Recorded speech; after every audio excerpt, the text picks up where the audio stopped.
एक दिन अमृता भी ऐसे ही बैठी थी तो उनके पास एक फोन आया। फोन से उन्हें पता लगा कि साहिर की किसी महिला से दोस्ती हो गई। ये सुनते ही तो उनके अंदर कुछ टूट के बिखर गया। समय की रफ्तार धीरे हो गई, सब शांत। खड़ी की टिक टिक से लेकर चिड़ियों के चहचहाने से सब कुछ शांत। फिर अचानक अमृता उठी और अपने फोन के पास गई। फोन पे नंबर डायल करने लगी। 11161 नहीं 116168 जिस नंबर को कभी भूल नहीं सकती थी, आज वो नंबर अमृता याद नहीं कर पा रही थी। अमृता ने जोर लगाया कि 116186। हाँ, और फोन मिला। जैसे ही पहली घंटी गई, अमृता ने फोन रख दिया और वापस आकर बैठ गई। अपने सिगरेट के पैकेट से एक सिगरेट निकाली और पीने लगी। उनके अकेलेपन के एहसास को बयान करती हुई उनकी ये कविता।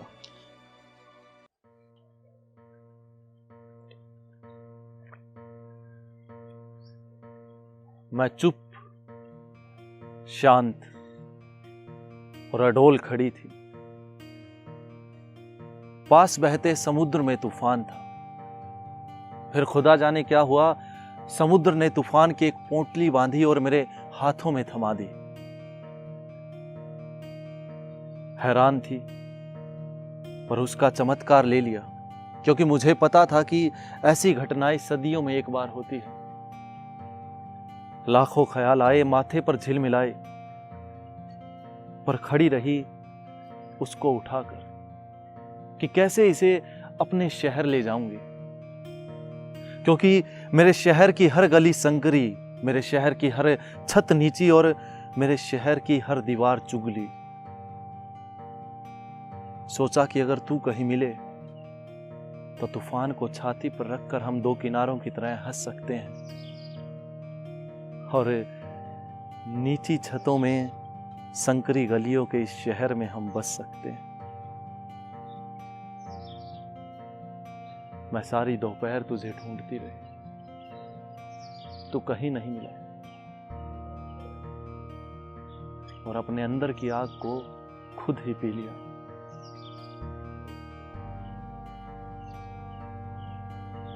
मैंने अपने किनारे को गिरा दिया और समुद्र का तूफान समुद्र को लौटा दिया। अब रात घिरने को आई तो तू मिला। तू भी उदास, शांत और अडोल। मैं भी उदास, चुप, शांत और अडोल।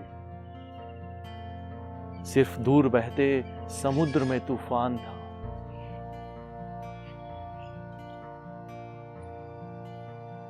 दिन बीते, महीने बीते, साल बीते। साहिर और अमृता की कोई बात नहीं हुई। अमृता आकाशवाणी में कार्य करती रही। तो एक दिन हुआ कुछ यूं कि अमृता को अपनी किताब का कवर डिजाइन करवाना था। तो उनके एक दोस्त सेठी साहब, उन्होंने बताया कि तुम अपनी किताब का कवर इमरोज नाम का एक व्यक्ति है, उससे डिजाइन करवा सकती हो। तो इस तरह पहली मुलाकात अमृता और इमरोज की कवर डिजाइन के लिए हुई और इसके बाद तो मुलाकातों का सिलसिला ही चल पड़ा। इमरोज उस समय एक अच्छे पेंटर थे और साथ ही एक उर्दू पत्रिका में कार्य भी करते थे।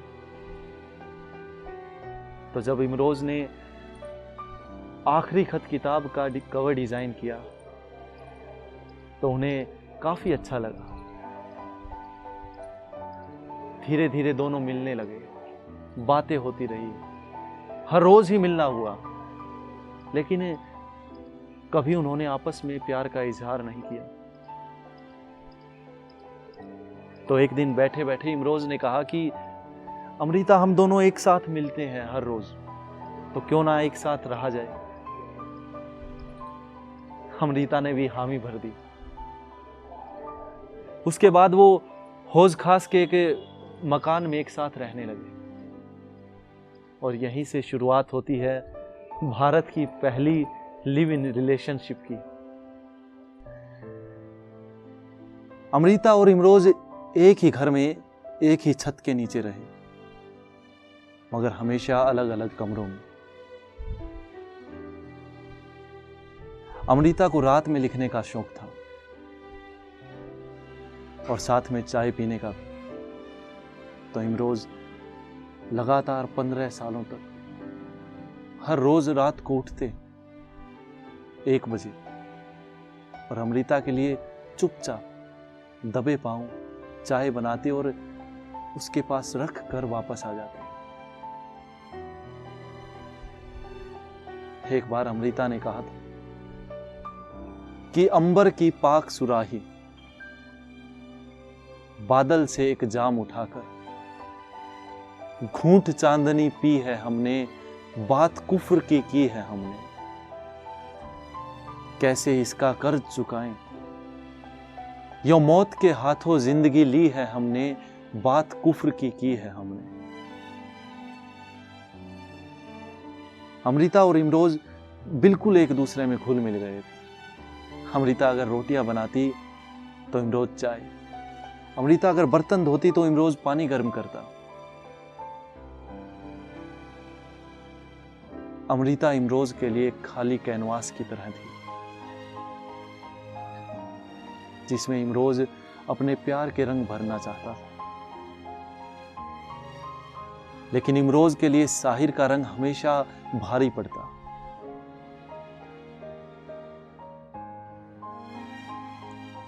इमरोज कभी भी अमृता को अकेले कहीं नहीं जाने देते थे। वो उनको स्कूटर पर छोड़कर और लेकर आते थे। तो एक बार ऐसे ही इमरोज और अमृता जा रहे थे।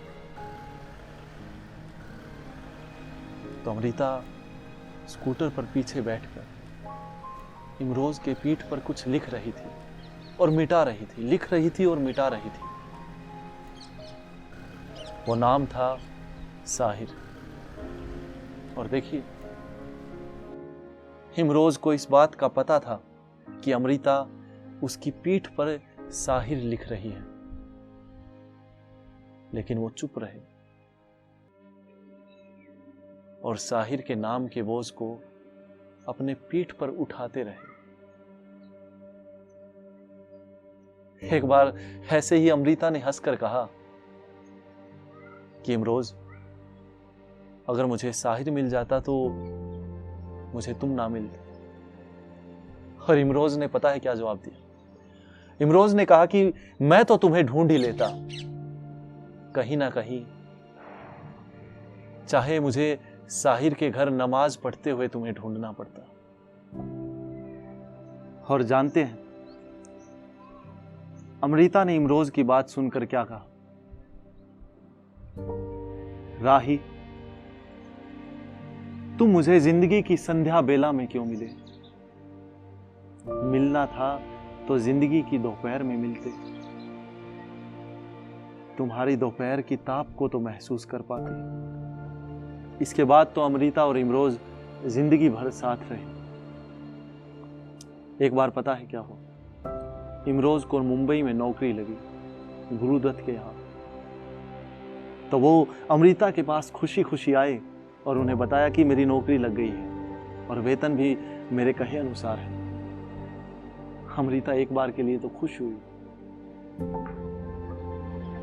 फिर बाद में उनकी आंखों में आंसू आ गए।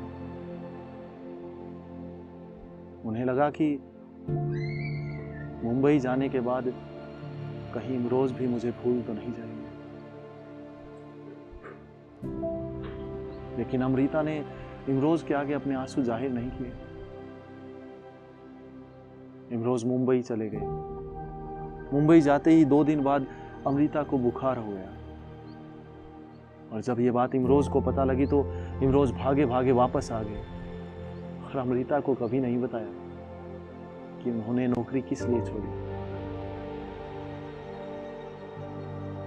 वो अमृता को कभी भी अकेला नहीं छोड़ना चाहते थे। साहिर, जिन्होंने अमृता के साथ जिंदगी नहीं गुजारी, पर अमृता ने उन्हें जिंदगी भर प्यार किया। और दूसरी तरफ इमरोज, जिन्होंने जिंदगी का सबसे महत्वपूर्ण हिस्सा अमृता के साथ गुजारा, अमृता को जिया और उससे प्यार किया। इसीलिए अपने जीवन के अंतिम दिनों में अमृता ने इमरोज के लिए एक कविता लिखी। मैं तुझे फिर मिलूंगी, कहां, कैसे, पता नहीं। शायद तेरी कल्पनाओं की प्रेरणा बन तेरे कैनवास पे उतरूं, या तेरे कैनवास पर एक रहस्यमयी लकीर बन खामोश तुझे तकती रहूंगी। मैं तुझे फिर मिलूंगी, मैं तुझे फिर मिलूंगी, कहां, कैसे, पता नहीं। या सूरज की लौ बन तेरी रगों में घुलती रहूंगी, या रंगों की बाहों में बैठकर तेरे कैनवास पर बिछ जाऊंगी। पता नहीं कहां, कैसे, किस तरह, पर तुझे जरूर मिलूंगी।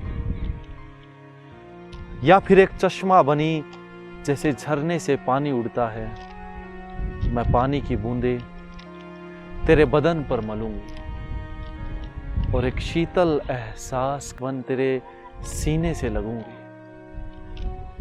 मैं और कुछ नहीं जानती, पर इतना जानती हूं कि वक्त जो भी करेगा ये जन्म मेरा साथ चलेगा। ये जिस्म खत्म होता है तो सब कुछ खत्म हो जाता है, पर यादों के धागे कायनात के लम्हों की तरह होते हैं। मैं उन लम्हों को चुनूंगी, उन धागों को समेट लूंगी। मैं तुझे फिर मिलूंगी, कहां, कैसे, पता नहीं, पर मैं तुझे फिर मिलूंगी। 25 अक्टूबर 1980 को साहिर और 31 अक्टूबर 2005 को अमृता इस दुनिया से विदा ले गए।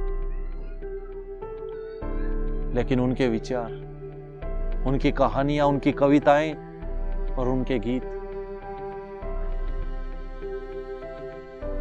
आज भी हमारे जीवन का एक अटूट हिस्सा बन गए।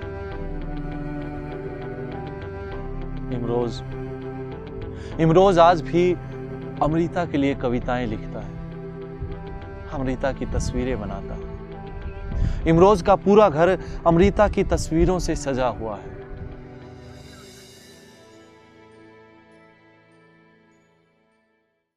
यह थी अमृता, साहिर और इमरोज की प्रेम कहानी। उम्मीद है आपको हमारा प्रयास अच्छा लगा होगा। आप हमें नई नई वीडियो के लिए सजेशन दे सकते हैं, और प्लीज अगर अच्छा लगा हो तो आप आगे इसे शेयर कीजिए, सब्सक्राइब कीजिए। शुक्रिया।